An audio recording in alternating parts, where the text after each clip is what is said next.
Today is the 53rd March for Life. What have we learned so far in the post-Dobbs world? Are we winning or losing this fight? And is there a civil war in the pro-life camp? How should Christians think about this? Here's the point.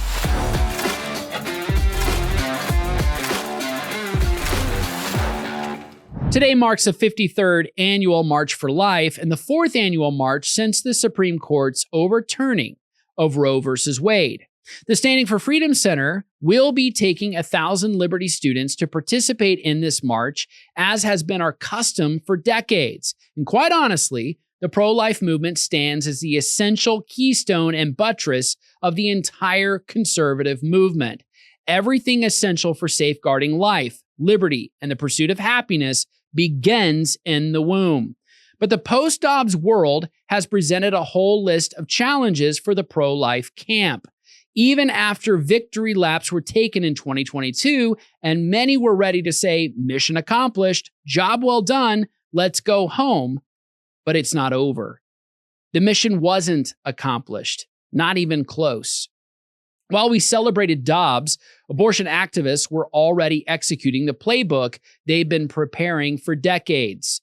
They knew this day would eventually come. They planned for it. They funded it. They had contingencies in place for the purpose of advancing and not retreating. And now they're winning. They're winning on messaging. They're winning on strategy. They're winning on legislative victories. And the death toll is rising. Since Dobbs, abortion rights advocates have run the table at the state level. They've passed radical abortion amendments in Ohio, Kansas, Michigan, Montana, and California. Even in red states like Ohio, voters approved constitutional amendments enshrining abortion rights. In 2024 alone, 10 states had abortion on the ballot. Pro-life advocates won in only 3, including Florida, where the majority of voters wanted abortion but failed to meet the critical 60% threshold to get it passed. Virginia's General Assembly just passed a constitutional amendment on abortion up to birth, which will go to the ballot in the 2026 midterm elections. Make no mistake, the abortion industry is not retreating. It's adapting, and it's winning.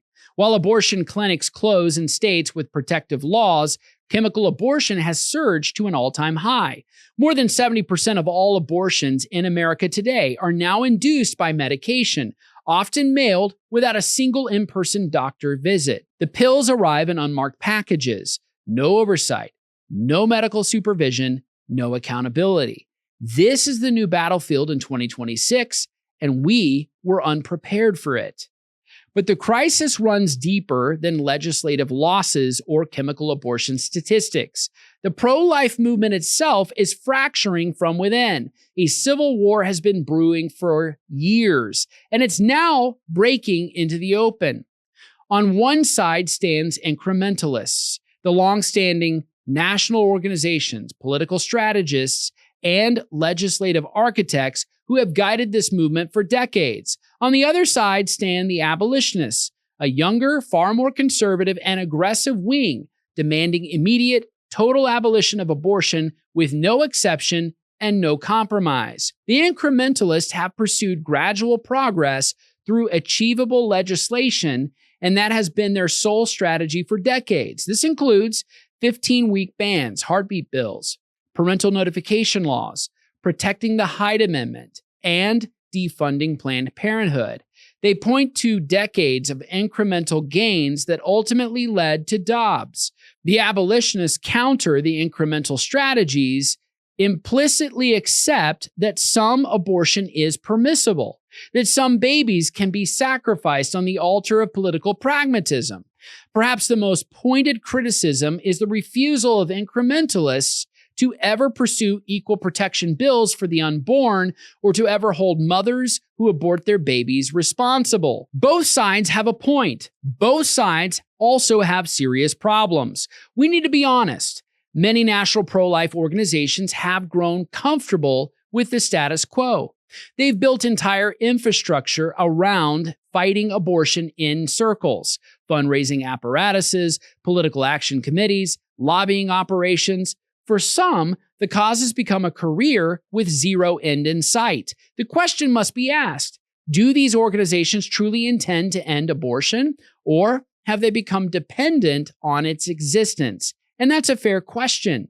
Yet the abolitionists face their own challenges. They often lack a real politic when it comes to advancing their agenda, even at a local level.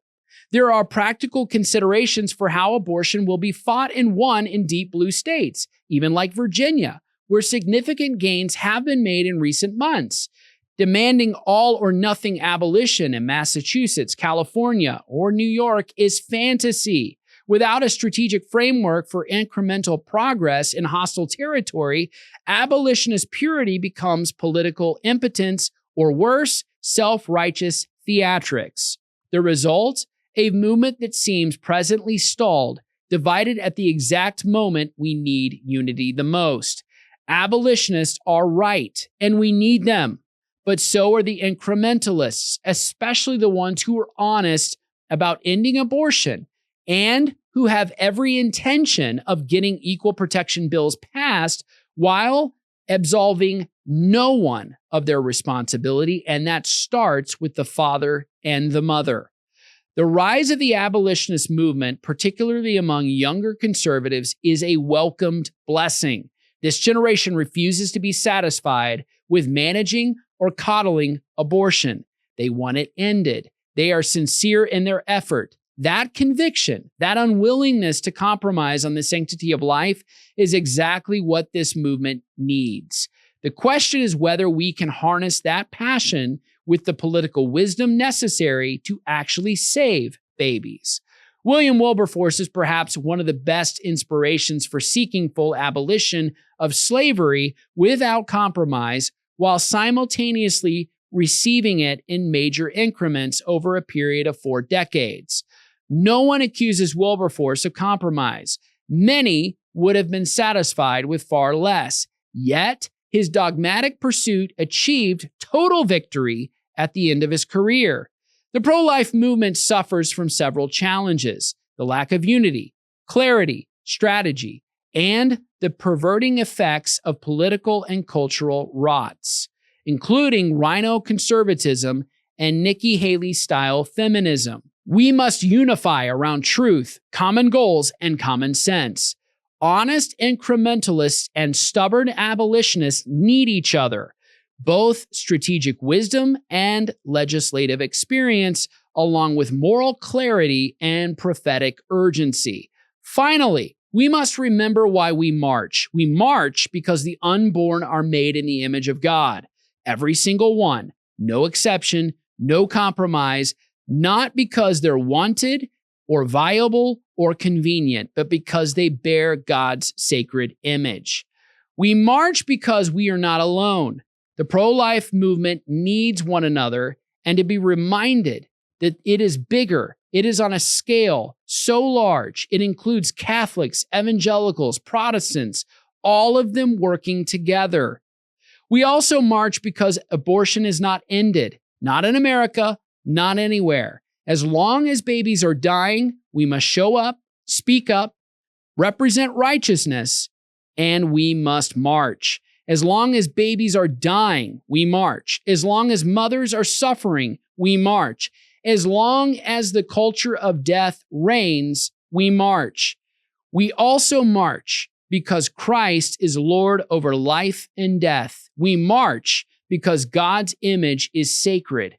And we march because the permanent things must win. After all, Jesus Christ, the resurrection and the life, has overcome the world.